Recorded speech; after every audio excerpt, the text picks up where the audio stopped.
totikali kaka na ngambo ya Brazzaville epai wapi bana na nzambe ya centre évangélique la résurrection wenze oyo ezwami na numéro 949 rue Mwilan na arrêt 753 basanganaki na mayangani na bango kaka po ya botondi kolo mingi na pema azali kopesa pe na makambo eye azali kosalela bango mikolo na mikolo na bokambami ya mopakolami na nkolo mosali na nzambe oyo nkolo apakola mafuta pe apesa ndingisa mpona bokangolami ya milimo mopakolami na nkolo mosali na nzambe Clarmi Obambo na nzela na ye ayebaki kofungola makomi esantu mpona kopambola bana na nzambe na moboko na likambo leve to pe ekateli leve ayebaki kolakisa bana na nzambe ete koboya kotosa ekateli ezali penza komilukela bilakeli mabe pamba te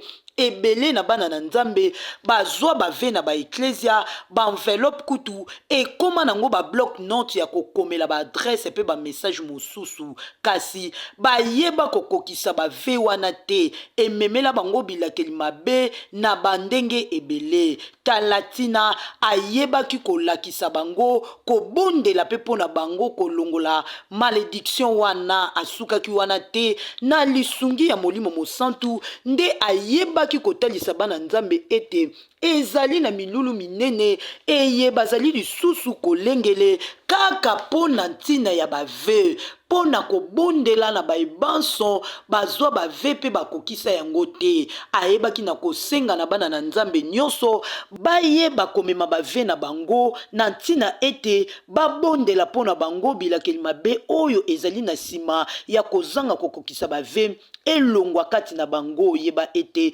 milulu yango ekofungola bikuke na yango mokolo ya mardi le 15 janvier pe ekokanga bikuke na yango mokolo ya dimanche 19 janvier 2025 yeba ete milulu yango ekokamba makaka na ye moko mosani na nzambe Clarmi Obambo oyo nkolo apesi nzela pe apakoli mafuta na ntina ya kobondela pona bilakeli mabe wana elongwa pe bana na nzambe bazwa bonsomi ekozala kaka na eklezia na bango centre évangélique la résurrection oyo ezwami na wenze na numéro 949 rue Mwilan kuna na arrêt 753 mwana na nzambe libakuli la mukolo apesi yo yango oyo awa tozali na ino na ebandeli ya mvula yaka ozwa lipamboli kouta epai na tata obanda mvula ya sika na mapamboli ya sika na banso totombeli na bino boye molamu kasi na elobeli ya Olivier Mukendi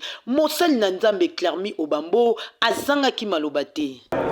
Je remercie tout d'abord notre Seigneur et je remercie l'Église Centre Évangélique La Résurrection qui est dirigée par son visionnaire Dominique Ngol, notre papa, et notre papa de Brazzaville, notre père Jean-Pierre Lutumba.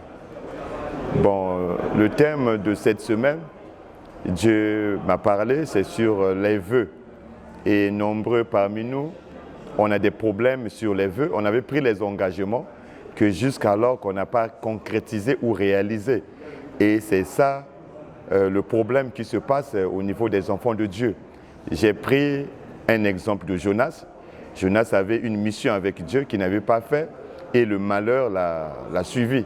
Et tout autour, il y avait des gens et les gens ont subi aussi ce malheur-là. Et c'est ce que nous remarquons chez les enfants de Dieu.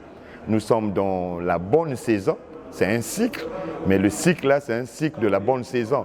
Donc je voulais que nous tous, on puisse se mettre en l'ordre par rapport à Dieu. Notre église est située à Wenze précisément, sur l'arrêt 753. Ça c'est les références, c'est à Wenze, rue Mwilan, 949 le numéro. Donc j'appelle tous les enfants de Dieu qui sont disponibles le mardi et le vendredi pour venir vivre l'événement. Parce que lorsque Dieu nous parle des vœux, c'est qu'il veut faire quelque chose. Et c'est les vœux qui déclenchent les miracles. Donc on va clôturer ça le dimanche, qu'ils ramènent leurs intentions, leurs vœux. Ils écrivent, ils mettent dans une enveloppe et Dieu va prendre le contrôle. Non, pour consulter, on fait le service de Dieu. Dieu nous a donné gratuitement, nous on donne aussi gratuitement. Et je reçois chaque samedi à partir de 10h30 jusqu'à 14h. Donc celui ou celle qui veut me voir, il vient le samedi à 10h30, c'est moyennant 0 francs. Et après le culte aussi, je peux recevoir les cultes matinaux faits de lundi à vendredi.